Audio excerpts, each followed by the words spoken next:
ধলাইয়ে জমি বিবাদের জেরে উত্তপ্ত পরিস্থিতি। চান্নিঘাটে উভয় পক্ষের মামলা পাল্টা মামলা।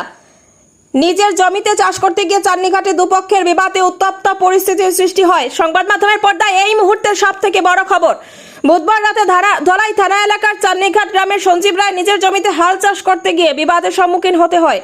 এ নিয়ে সঞ্জীব কুমার রায়, রেণুবালা রায় ও নমিতা রায়কে অভিযুক্ত করে লায়লাপুর পুলিশ পেট্রোল পোস্টে একটি মামলা দায়ের করেন। মামলায় উল্লেখ করেন তার বোনের জমিতে হাল চাষ করতে গেলে অভিযুক্তরা ধারালো অস্ত্র নিয়ে নানা হুমকি দেয়, তাছাড়া অশ্লীল ভাষায় গালিগালাজ করে। তখন বাধ্য হয়ে তিনি হাল চাষ বন্ধ করে ফিরে আসেন। অবশেষে নিরুপায় হয়ে ন্যায় বিচারের জন্য দুই মহিলার বিরুদ্ধে লায়লাপুর পুলিশ পেট্রোল পোস্টে মামলা দায়ের করেন।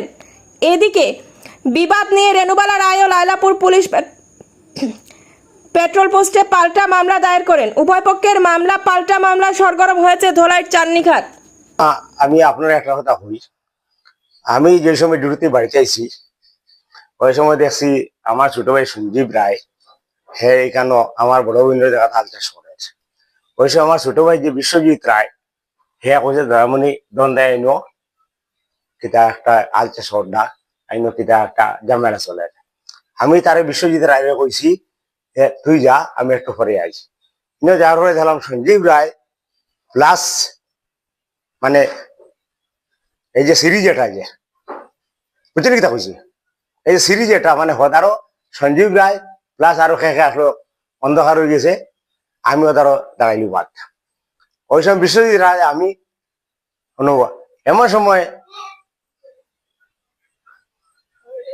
কিতার নাম রে বুঝলি হ্যাঁ রেণুবালা তাই ওখানে একটা জাঙ্গালো দাঁড়াইলি বাদ টানাটা একটা দা।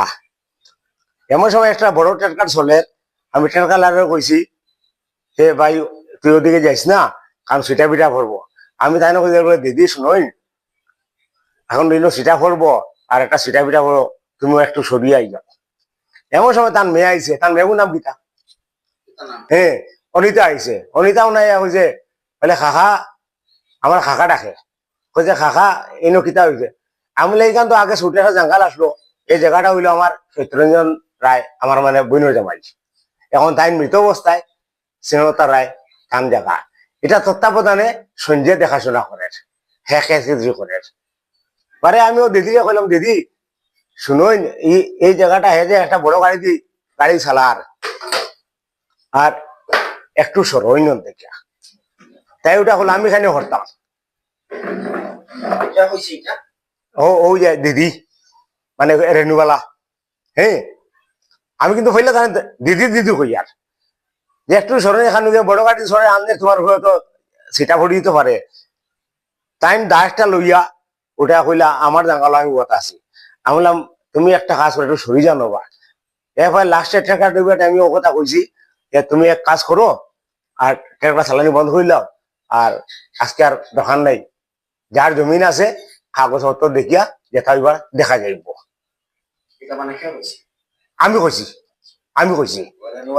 হ্যাঁ রেণুবালা কইছি। আমি ওটা কইছি যে এটা রেজার্ভ জমিন না ফ্রেশ জমিন নাই, বুঝছেন তো কিনা কইয়া যার জমিন আছে।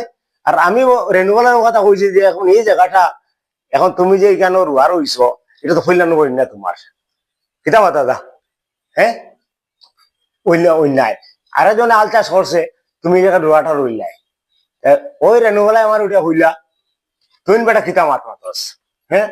আমার দিদি তুমি তোমার মাঠটা কিন্তু অন্যা আমার রেণুবালাই ওটা হইলা তোর বাড়ি তুমি সব নিতে পারস না।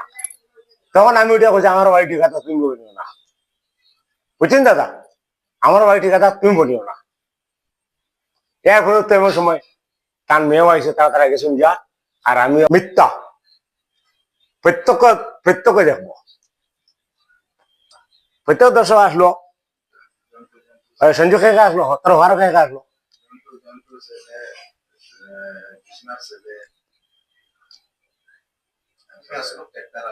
ট্রেক্টরওয়ালা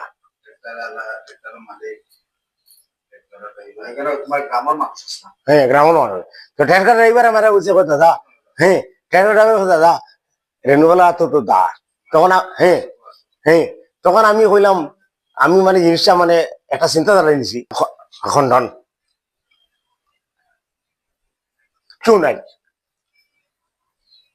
কিন্তু আমি ওই সময় আমরা লাইব্রেরি যে মেম্বার যে আমি আপনারও হইয়ার হ্যাঁ হ্যাঁ তাই নো জাঙ্গালো বাতা আমি থানে বারে কইছি রেনুবেলারে বলে দিদি একটু সরি যাইন রাত থেকে বড় ঠেকা সালা আর কোনটা সেটা করে দিব আর সেটা করলে পরে আবার কোন বেজালে দেবো তাই তো মানে এমন একটা রণচন্ডী হিসাবে হ্যাঁ কাগজে দিয়ে সঞ্চয় করতে পারে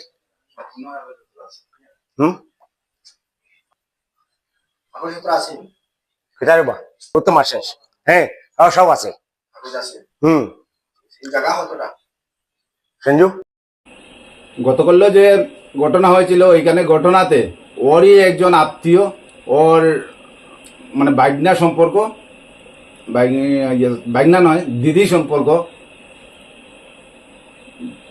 দিদি না নাতি গতকালকে যে ঘটনা হয়েছিল ওইখান থেকে একজন প্রত্যক্ষদর্শী ওনাকে বলেছিলেন যে দিদি একটা কাজ করুন আপনি আপনার ডকুমেন্ট নিয়ে আসেন উনিও ওনার ডকুমেন্ট নিয়ে আসবে যদি ডকুমেন্টের মধ্যে দেখা যায় যে পায় সে জায়গাটা পাবে মুরব্বীরা বিচার করে দেবে ওই কথা বলার সঙ্গে সঙ্গে উনি ওর উপরে খেপে গেছেন দাঁড়িয়ে ওনাকে কূপ দিতে গিয়েছিলেন কিন্তু ও প্রাণে বয়ে পালিয়ে গিয়েছে আজকে দিনে আবার ওর ছেলে যার নাম অমিত রয় ওরকে আক্রমণ করেছে আক্রমণ করে ওর গলা থেকে কি চেন রূপোর চেন ছিঁড়িয়ে নিয়ে গেছে ওকে মারধর করেছে ও আমি যেটা জানতে পেরেছি লায়লাপুর আউটপোস্টে ও এফআইআর করেছে।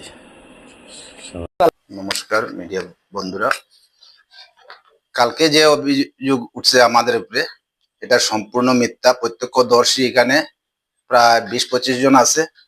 তথ্য প্রমাণে এটা সবকিছু বাইরে আইব। আপনারা মাধ্যমে আমি জানিয়ে দিতে চাই, আজকে আমার কাছে কল্যাণ আশ্রমের ডকুমেন্ট, কল্যাণ আশ্রমে যে আমাদেরকে জায়গাটা স্থানান্তর করেছে সেই স্থানান্তরের ডকুমেন্ট আমার কাছে আছে। আপনারা এটা নিতে পারেন। আপনাদেরকে কাছে আমি তুলে দিচ্ছি।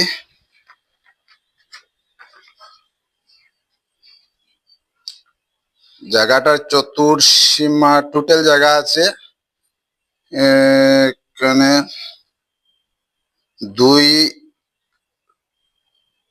1 মিনিট নিয়ে গন্ডগোল চলছে। 1 কাটা 4 চটাক জায়গা, সরি 1 কাটা, ইয়েস 1 কাটা 4 চটাক, 1 কাটা 4 চটাক। ওই জায়গাটা ওইদিকে একটা রাস্তা ছিল, রাস্তার পিছন দিকে ছিল যে 1 কাটা 4 কাটা।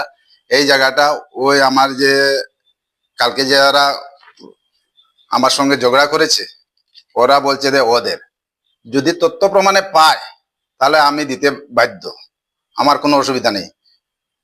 কালকে যেটা হয়েছে এটা সম্পূর্ণ মিথ্যা, এটা তথ্য প্রমাণ করা হোক। আমি আমার পুলিশ প্রশাসনকে অনুরোধ করছি ওনারা এসে যেন এখানে তথ্য প্রমাণ করেন। যদি ওদের পায় আমি দিয়ে দেব, আর যদি ওরা না পায় তাহলে আমাদের যে মান ইজ্জত এটার কিন্তু ক্ষতিপূরণ দিতে হবে। এটাই আমি করজোড়ে প্রার্থনা করছি প্রশাসনের কাছে।